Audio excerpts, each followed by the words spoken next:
BRS లో మిగిలేది ఐదుగురైనా ఎమ్మెల్యేల విషయంలో కాంగ్రెస్ బీఆర్ఎస్ లీడర్ల మధ్య ఫోన్లో డిస్కషన్. షాక్ గురైన కేసీఆర్ సన్నిహిత నాయకుడు. ఓ పని కోసం సీఎం కోటరీ నేతకు ఫోన్. ఇరువురి మధ్య తాజా వలసలపై చర్చ. కాంగ్రెస్ లో చేరే సంఖ్యపై గులాబీ లీడర్ ఆరా. అసలు గుట్టు విప్పిన హస్తం నాయకుడు. కంగుతిన్న గులాబీ పార్టీ నేత. త్వరలోనే కాంగ్రెస్ లో 13 మంది ఎమ్మెల్యేలు చేరుతారని క్లారిటీ. 13 మంది కాదు, ఇంకెక్కువ చేరినా ఆశ్చర్యం లేదు. చాలా పెద్ద ఎత్తున చేరడానికి చూడండి. కాంగ్రెస్ పార్టీలో చేరికలపై ఢిల్లీలో రాష్ట్ర జాతీయ నేతల మధ్య చర్చలు సాగుతున్నాయి. ఈ క్రమంలోనే సొంత పార్టీ ఎమ్మెల్యేలు ఎంతమంది పార్టీ మారుతారోనని గులాబీ అధిష్టానంలో ఆందోళన నెలకొంది. కేసీఆర్ కు నమ్మకంగా ఉన్న కేశవరావు, పోచారం శ్రీనివాసరెడ్డి లాంటి సీనియర్లు ఇప్పటికే పార్టీ మారడం జరిగింది. 6 నెలల్లోనే 6 ఎమ్మెల్యేలు బీఆర్ఎస్ గుడ్ బై చెప్పగా ఇంకా 4.5 ఎంతమంది పార్టీ విడతారేమోనని గులాబీ బాస్ టెన్షన్ పట్టుకుంది. కాంగ్రెస్ లో చేరికల జోష్ పెంచాలని ఏఐసీసీ గ్రీన్ సిగ్నల్ ఇవ్వడంతో ఇక డోర్లు కంప్లీట్ గా ఓపెన్ చేస్తే వలసల ప్రవాహం ఏ స్థాయిలో ఉంటుందోనని గులాబీ లీడర్లు భయపడుతున్నారు. కౌన్సిలింగ్, కేసీఆర్ కౌన్సిలింగ్ కాదు, వాళ్ళు కాళ్ళు పట్టుకొని బతిమిలాడినా కానీ వాళ్ళు ఉండే పరిస్థితి కనబడతలేదు.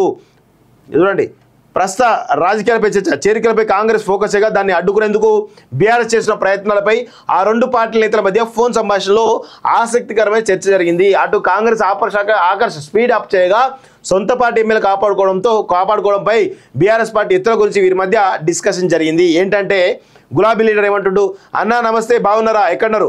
నమస్తే భయ్యా, బాగున్నా, హైదరాబాద్లోనే ఉన్నా, ఢిల్లీ నుంచి వచ్చేసారా? పొద్దున్నే వచ్చాను. అయినా నువ్వు నాకు కాల్ చేయడం ఏంటో, నువ్వు పెద్ద లీడర్వి, స్వయంగా నువ్వే ఫోన్ చేస్తున్నావు అంటే మీ బాస్ చేసినట్టే అనుకోవాలేమో అంటూ చెప్తా ఉన్నారు. అన్నా నేను పెద్ద లీడర్ ఎట్లయితా, నన్ను ఓడగొట్టేందుకు మీ sir CM Revanth Reddy BJP నుంచి ఓ లీడర్ను తీసుకొచ్చి మరి నిలబెట్టి ఓడిస్తాడా?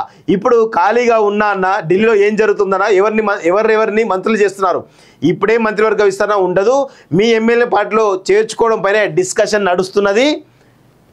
అవునా, అక్కడ ఢిల్లీలో ఎంతమంది ఉన్నారన్న, పేర్లు చెప్పమంటా, చెబితే పరిశ్రమ అయితే వద్దులే అంటూ చెప్తా ఉన్నారు. పర్లేదు చెప్పానా, ఇప్పుడు వద్దులే, త్వరలో నువ్వే చూస్తావు కదా, చేరికలు ఓపెన్గానే జరుగుతున్నాయి, ఎంతమందిని చేర్చుకుంటారన్నా? చాలా మంది ఉన్నారు భయ్యా, ఇప్పటి వరకు చేరిన వాళ్ళ గురించి మీకు తెలుసు. త్వరలో మరో 13 మంది రెడీగా ఉన్నారు. ఆ తర్వాత మిగతా ఎమ్మెల్యేలు కూడా వస్తారు. గులాబీ లీడర్ ఏమంటారంటే, వామ్మో అంతమంది వస్తున్నారా, మా పార్టీ మొత్తం ఖాళీ చేస్తారా? మొత్తం ఖాళీ కాదులే, కానీ మీ దగ్గర 5 ఎమ్మెల్యేలు మిగులుతారులే, ఇంకా ఎక్కువ అనుకుంటే 6 ఉంటారు పార్టీలో. ఉండే ఎమ్మెల్యేల పేర్లు చెప్పమంటావా?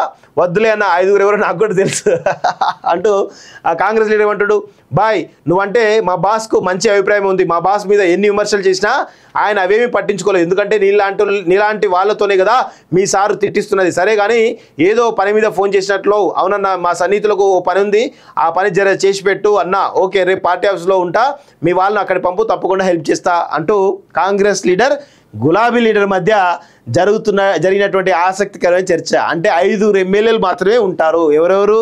కేసీఆర్, హరీష్ రావు, కేటీఆర్, మన ప్రశాంత్ రెడ్డి, ఇంకొకరు ఎవరో ఉంటారు, అంతే తప్ప వేరే వాళ్ళు ఉండే ప్రశ్నే లేదు. అసలు అంత ఖాళీ అయిపోయి వాళ్ళ 5 మిగిలే అవకాశం అయితే కనబడతా ఉంది. చూడాలి ఏమవుతుందో మరి. మొత్తానికి అయితే గంత ఆశ, అంటే వాస్తవంగా బీఆర్ఎస్లో ఉన్న వాళ్ళకే నమ్మకం లేదు. కాకపోతే ఇక్కడ విషయం ఏంటి అంటే, బీజేపీలో సమర్థవంతమైనటువంటి నాయకుడిని అధ్యక్షుని చేస్తే బీఆర్ఎస్ పార్టీ మనుగడ కొనసాగడం కష్టం. ఒకవేళ బీజేపీలో కనుక అధ్యక్షుడిని కనుక ఒక అనామకుడినో లేకపోతే ఎవరైతే శక్తి లేనటువంటి వాళ్ళను పెడితే ఇమీడియట్గా బీఆర్ఎస్ పార్టీకి మళ్ళీ జవసత్తులు వచ్చి మళ్ళీ పుంజుకునే అవకాశం అయితే స్పష్టంగా ఉంది. అదే కేవలం బీజేపీ మీద ఆధారపడే బీఆర్ఎస్ యొక్క భవిష్యత్తు ఉంది అనేది స్పష్టంగా తెలుస్తూ ఉంది. బీఆర్ఎస్లో మిగిలేది ఐదుగురైనా ఎమ్మెల్యేల విషయంలో కాంగ్రెస్ బీఆర్ఎస్ లీడర్ల మధ్య ఫోన్లో డిస్కషన్. షాక్ గురైన కేసీఆర్ సన్నిహిత నాయకుడు. ఓ పని కోసం సీఎం కోటరీ నేతకు ఫోన్. ఇరువురి మధ్య తాజా వలసలపై చర్చ. కాంగ్రెస్ లో చేరే సంఖ్యపై గులాబీ లీడర్ ఆరా. అసలు గుట్టు విప్పిన హస్తం నాయకుడు. కంగుతిన్న గులాబీ పార్టీ నేత. త్వరలోనే కాంగ్రెస్ లో 13 మంది ఎమ్మెల్యేలు చేరుతారని క్లారిటీ. 13 మంది కాదు, ఇంకెక్కువ చేరినా ఆశ్చర్యం లేదు. చాలా పెద్ద ఎత్తున చేరడానికి చూడండి. కాంగ్రెస్ పార్టీలో చేరికలపై ఢిల్లీలో రాష్ట్ర జాతీయ నేతల మధ్య చర్చలు సాగుతున్నాయి. ఈ క్రమంలోనే సొంత పార్టీ ఎమ్మెల్యేలు ఎంతమంది పార్టీ మారుతారోనని గులాబీ అధిష్టానంలో ఆందోళన నెలకొంది. కేసీఆర్ కు నమ్మకంగా ఉన్న కేశవరావు, పోచారం శ్రీనివాసరెడ్డి లాంటి సీనియర్లు ఇప్పటికే పార్టీ మారడం జరిగింది. 6 నెలల్లోనే 6 ఎమ్మెల్యేలు బీఆర్ఎస్ గుడ్ బై చెప్పగా ఇంకా 4.5 ఎంతమంది పార్టీ విడతారేమోనని గులాబీ బాస్ టెన్షన్ పట్టుకుంది. కాంగ్రెస్లో చేరికల జోష్ పెంచాలని ఏఐసిసి గ్రీన్ సిగ్నల్ ఇవ్వడంతో ఇక డోర్లు కంప్లీట్గా ఓపెన్ చేస్తే వలసల ప్రవాహం ఏ స్థాయిలో ఉంటుందోనని గులాబీ లీడర్లు భయపడుతున్నారు. కౌన్సిలింగ్, కేసీఆర్ కౌన్సిలింగ్ కాదు, వాళ్ళు కాళ్ళు పట్టుకొని బతిమిలాడినా కానీ వాళ్ళు ఉండే పరిస్థితి కనబడతలేదు. చూడండి, ప్రస్తుత రాజకీయాలపై చర్చ, చేరికలపై కాంగ్రెస్ ఫోకస్ చేయగా దాన్ని అడ్డుకునేందుకు బీఆర్ఎస్ చేసిన ప్రయత్నాలపై ఆ 2 పార్టీల నేతల మధ్య ఫోన్ సంభాషణలో ఆసక్తికరమైన చర్చ జరిగింది. అటు కాంగ్రెస్ ఆకర్ష స్పీడ్ అప్ చేయగా సొంత పార్టీ ఎమ్మెల్యే కాపాడుకోవడంపై బీఆర్ఎస్ పార్టీ ఎత్తుల గురించి వీరి మధ్య డిస్కషన్ జరిగింది. ఏంటంటే గులాబీ లీడర్ ఏమంటుండు, అన్నా నమస్తే బాగున్నారా, ఎక్కడున్నారు? నమస్తే భయ్యా బాగున్నా, హైదరాబాద్లోనే ఉన్నా, ఢిల్లీ నుంచి వచ్చేసారా?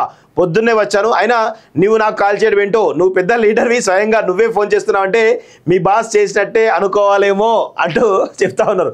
అన్నా నేను పెద్ద లీడర్ ఎట్లయితా, నన్ను ఓడగొట్టేందుకు మీ sir CM Revanth Reddy BJP నుంచి ఓ లీడర్ను తీసుకొచ్చి మరి నిలబెట్టి ఓడిస్తాడా?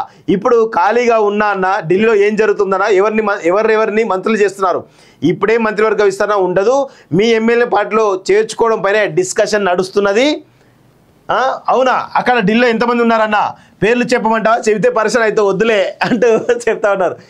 పర్లేదు చెప్పానా, ఇప్పుడు వద్దులే, త్వరలో నువ్వే చూస్తావు కదా, చేరికలు ఓపెన్గానే జరుగుతున్నాయి, ఎంతమందిని చేర్చుకుంటారన్నా? చాలా మంది ఉన్నారు భయ్యా, ఇప్పటి వరకు చేరిన వాళ్ళ గురించి మీకు తెలుసు, త్వరలో మరో 13 మంది రెడీగా ఉన్నారు, ఆ తర్వాత మిగతా ఎమ్మెల్యేలు కూడా వస్తారు.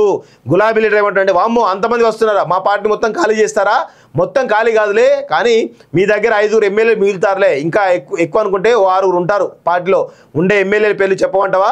వద్దులే అన్న, 5 ఎవరో నాకు కూడా తెలుసు అంటూ ఆ కాంగ్రెస్ లీడర్ ఏమంటాడు, బాయ్ నువ్వంటే మా బాస్కు మంచి అభిప్రాయం ఉంది, మా బాస్ మీద ఎన్ని విమర్శలు చేసినా ఆయన అవేమీ పట్టించుకోలేదు, ఎందుకంటే నీలాంటి వాళ్ళతోనే కదా మీ సారు తిట్టిస్తున్నది. సరే కానీ ఏదో పని మీద ఫోన్ చేసినట్లు, అవునన్నా మా సన్నిహితులకు ఓ పని ఉంది, ఆ పని చేసి పెట్టు అన్న, ఓకే రేపు పార్టీ ఆఫీస్లో ఉంటా, మీ వాళ్ళని అక్కడి పంపు, తప్పకుండా హెల్ప్ చేస్తా అంటూ కాంగ్రెస్ లీడర్ గులాబీ లీడర్ మధ్య జరిగినటువంటి ఆసక్తికరమైన చర్చ. అంటే 5 ఎమ్మెల్యేలు మాత్రమే ఉంటారు. ఎవరెవరు?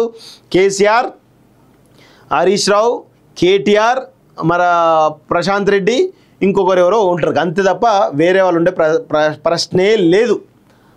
అసలు అంత ఖాళీ అయిపోయి వాళ్ళ 5 మిగిలే అవకాశం అయితే కనబడతా ఉంది. చూడాలి ఏమవుతుందో మరి. మొత్తానికి అయితే గంత ఆశ, అంటే వాస్తవంగా బీఆర్ఎస్లో ఉన్న వాళ్ళకే నమ్మకం లేదు. కాకపోతే ఇక్కడ విషయం ఏంటి అంటే, బీజేపీలో సమర్థవంతమైనటువంటి నాయకుడిని అధ్యక్షుని చేస్తే బీఆర్ఎస్ పార్టీ మనుగడ కొనసాగడం కష్టం. ఒకవేళ బీజేపీలో కనుక అధ్యక్షుడిని కనుక ఒక అనామకుడినో లేకపోతే ఎవరైతే శక్తి లేనటువంటి వాళ్ళను పెడితే ఇమీడియట్గా బీఆర్ఎస్ పార్టీకి మళ్ళీ జవసత్తులు వచ్చి మళ్ళీ పుంజుకునే అవకాశం అయితే స్పష్టంగా ఉంది. అదే కేవలం బీజేపీ మీద ఆధారపడే బీఆర్ఎస్ యొక్క భవిష్యత్తు ఉంది అనేది స్పష్టంగా తెలుస్తూ ఉంది.